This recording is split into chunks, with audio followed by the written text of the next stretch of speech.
Olá, meu querido aluno, tudo bem com você? Tudo tranquilo? Então, vamos para mais uma aula de matemática, onde a gente vai trabalhar com multiplicação e divisão. Preste bem atenção, uma aula muito importante, né? Quando se estuda matemática, saber multiplicar, saber dividir é algo que vai facilitar muito no seu estudo ao longo aí, né, da nossa jornada pela matemática. Muito bem-vindo, seja muito bem-vindo e vamos trabalhar juntos aqui com a nossa primeira situação. Veja o seguinte, nós temos um modelo aqui em que nós vamos multiplicar, né, usando dois modelos. Observe que no primeiro modelo aqui, nós estamos fazendo o seguinte, nós estamos resolvendo a situação que se encontra dentro do parênteses, né, então eu estou ali subtraindo 4 menos 1, né, encontrando 3. Aí eu resolvo a multiplicação, né? A prioridade ali é resolver os parênteses, o que está dentro do parênteses, depois eu resolvo a multiplicação. Então eu teria ali 2 vezes 3, 6. Mas eu posso usar uma outra situação que é uma propriedade distributiva, né? Eu posso usar aqui, multiplicar o 2 pelo 4, né? Daria 2 vezes 4, e o 2 por menos 1, daria 2 vezes 1. Então eu teria 2 vezes 4, 8, no caso como é 2 vezes menos 1, menos 2. Aí eu teria 8 menos 6. Observe que nas 8 menos 2, né, no caso, daria 6. Observe que as duas situações eu chego ao mesmo valor, né? O que nós vamos fazer agora é resolver as duas situações de baixo usando os dois modelos, ok? Então preste bem atenção para que você possa entender o processo aqui. Observe que na primeira situação ali, eu tenho 8 que multiplica 5 menos 4. Então eu teria aqui 5 menos 4, né? Então no primeiro momento eu vou fazer o seguinte, eu vou resolver o que está dentro do parênteses. Então eu teria lá 8 que multiplica 5 menos 4, 1. Aí eu teria o resultado 8, ok? Então aí nós utilizamos o primeiro modelo, aquela primeira situação em que eu resolvo primeiro o que está dentro do parênteses. Agora eu vou fazer o seguinte, eu vou aplicar a propriedade distributiva. Então eu faria o seguinte, 8 vezes 5, no caso 40, né? E 8 vezes menos 4, menos 32. Observe que 40 menos 32, a resposta aqui também é 8, ok? Então o que nós fizemos? Resolvemos a mesma situação utilizando os dois modelos. Vamos agora fazer para a segunda situação ali. Vá tentando fazer mentalmente aí, para que você consiga perceber se entendeu ou não. Então vamos lá. Na segunda situação, o que nós temos ali? Nós temos o seguinte, 7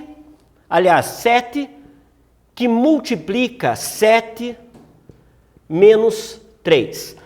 Então, assim, para você que está me assistindo, o que nós vamos fazer primeiro? Primeiro eu vou resolver o que está dentro do parênteses, né? Então, resolva lá. Ficaria 7, que multiplica 7 menos 3, 4. Aí eu teria lá 4 vezes 7, 28, ok? E agora a gente vai usar propriedade distributiva. Então, teríamos aqui uma segunda situação, né, em que eu pegaria lá o 7 e multiplicaria por 7 menos 3. Aí eu teria lá 7 vezes 7,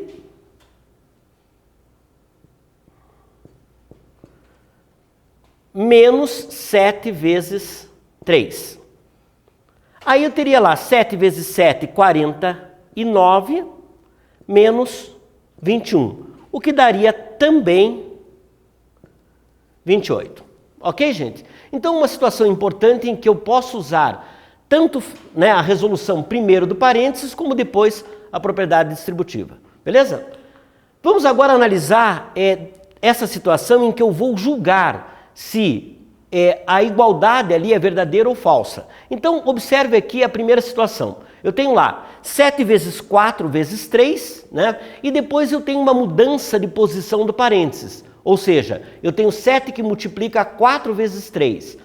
Veja, a ordem dos fatores não vai alterar o produto. Então, na verdade, essa situação é uma situação verdadeira, né? Ou seja, a ordem dos fatores não altera o produto ali. Tanto faz eu mesmo que eu resolva primeiro parênteses, eu vou ter produtos iguais ali. Eu tenho 7 vezes 4 vezes 3 e no caso 4 vezes 3 vezes 7. Ok? Segunda situação, né? A segunda situação ela é muito parecida com o que nós vimos anteriormente. Eu tenho lá 8 mais 2 vezes 3. Veja, o que eu poderia fazer aqui? Eu poderia resolver primeiro o parênteses, né? 8 mais 2 no caso daria 10, 10 vezes 3 daria 30, né? Ou então eu posso aplicar a propriedade distributiva, onde eu teria lá 3 vezes 8, 24, 24 mais 6, 30 também. Então, também é uma afirmativa verdadeira, né? Terceira situação, letra C. A letra C ela é parecida, ela é igual à primeira letra, né? Eu tenho ali 9 vezes 4 vezes 2 dentro do parênteses, né? Então eu resolveria todo o produto ali de uma vez só. Ou então eu resolveria primeiro o parênteses aqui, 4 vezes 2 vezes 9. Como essa ordem não altera, eu tenho uma dupla multiplicação, ou seja, isso também é verdadeiro, né? Letra D. A letra D, ela é igual ao que nós vimos anteriormente, né? Eu tenho aqui 9 menos 3 vezes 2, aonde eu poderia também inicialmente resolver aqui o parênteses. 9 menos 3 encontraria 6 e 6 vezes 2 daria 12, né? Ou então eu posso aplicar a propriedade distributiva. 2 vezes 9 menos 2 vezes 3. 2 vezes 9, 18, menos 6, também 12, né? Então, mais uma afirmativa verdadeira aqui. Letra E. A letra E eu tenho lá um elemento neutro da multiplicação, né? E a ordem dos fatores também não alteraria aqui o produto. Então, 1.234 vezes 1 seria igual a 1 vezes 1.234. E lógico, como 1 é o nosso elemento neutro da multiplicação, nós temos aqui como resposta 1.234. Então, também, mais uma afirmativa verdadeira aqui. A letra F, nós temos uma situação em que eu aplicaria aqui a propriedade distributiva. Então, eu teria aqui 4 vezes 7, 28 e, está faltando um 4 aqui. O certo seria menos 4 vezes 2. Então, é uma afirmativa falsa, ok? E temos agora a letra G, aonde temos o zero ali, que daria zero com certeza, né? Qualquer multiplicação, qualquer número multiplicado por zero é zero. Beleza, meu querido? Então tivemos um segundo exemplo aí muito importante, aonde nós aplicamos as propriedades que você estudou e verificamos a validade delas ou não. Vamos para uma terceira situação aqui, né? Veja, temos um problema aqui interessante, né? Quem não gosta de sorvete e quem não gosta de pagar barato, né, por um sorvete. O preço de um sorvete de frutas é R$ 5,00 por unidade, né? Então, independente da fruta que eu escolher, né, por exemplo, eu adoro morango, não sei você, mas para mim sorvete tem que ser de morango, né? Agora, independente da fruta que você escolher, o preço é o mesmo, né? Só que tem um detalhe. Quem vende esse sorvete, ou seja, o dono da sorveteria, ele resolveu fazer uma promoção para quem deseja comprar mais sorvetes, né? Aquela pessoa que, como eu, gosta de chegar em casa e ter lá um sorvetinho na geladeira, lá um sorvetinho no freezer, lá guardado para depois, né? No meu caso, eu compraria 10 sorvetes de morango, não sei você.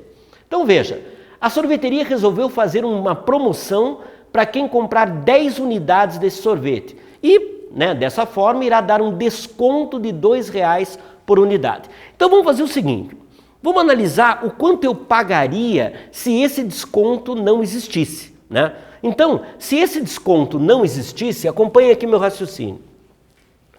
O quanto eu teria que desembolsar, né, para sair aí com 10 sorvetes de morango dessa sorveteria. Então observe que eu tenho lá a seguinte situação, né?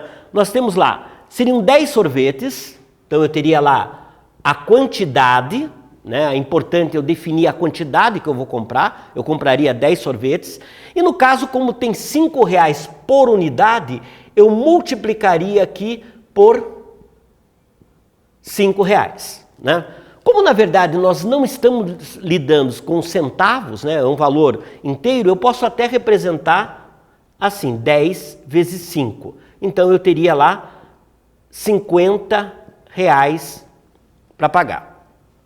Mas veja, o dono resolveu dar um desconto de R$ 2,00 por unidade. Então, na verdade, Veja uma coisa, olha que interessante como eu poderia aplicar as duas situações, né? Eu poderia fazer o seguinte, seria 10 que multiplica 5 menos, ele vai dar um desconto de R$2 por unidade, então 5 menos 2. Né?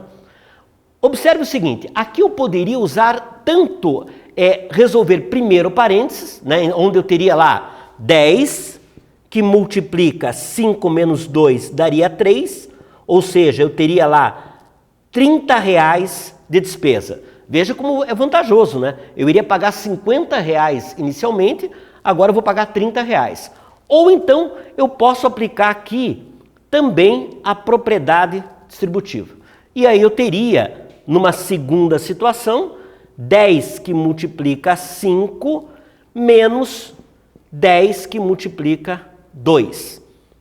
Ou seja, na verdade eu estaria fazendo o valor integral, R$50, menos o quanto eu obtive de desconto, que é R$20. E pagaria lá também os R$30 que seriam cobrados, ok? Então nós tivemos aí mais uma situação importante, onde eu lidei com multiplicação, né? Nós estamos trabalhando com a multiplicação e apliquei a propriedade distributiva. Eu vou propor para você 3 exercícios para você fazer em casa, que na próxima aula nós vamos corrigir, ok? Então, primeiro exercício, a gente estava falando de sorvete, agora a gente vai falar de bolo, né? Para fazer um bolo de cenoura que rende 12 porções, utilizamos as medidas de uma receita. Inclusive, vou fazer uma sugestão para você. Por que você não tenta fazer essa receita e depois você me diz se ficou bom aí? Quanto de cada ingrediente seria necessário para fazer esse bolo para 36 pessoas? Veja que nós estamos fazendo para 12, né? E vamos fazer agora para 36. Um segundo exercício onde, olha que interessante, eu posso usar a propriedade que eu aprendi aí, a propriedade distributiva, para resolver multiplicações que, a princípio, são um pouco complicadas, né? Então, eu tenho lá 15 vezes 1001. Dá uma pensadinha aí como é que você faria para, de repente, né, acompanhando esse modelo aqui, resolver essas 4 situações, ok? Vou te propor mais um exercício. A gente só está falando de comida hoje, né? Foi sorvete, bolo, agora a gente vai falar de restaurante. Então, o restaurante à la carte oferece 3 opções de entrada, 5 opções de prato principal, 4 opções de sobremesas, quantas combinações diferentes contendo uma entrada, né? Então eu posso escolher uma entrada, um prato principal e uma sobremesa para montar uma refeição. Então dá uma olhada nesses 3 exercícios, na próxima aula a gente se encontra e vai resolvê-los, ok? Então foi um prazer estar com vocês e até um próximo encontro nosso.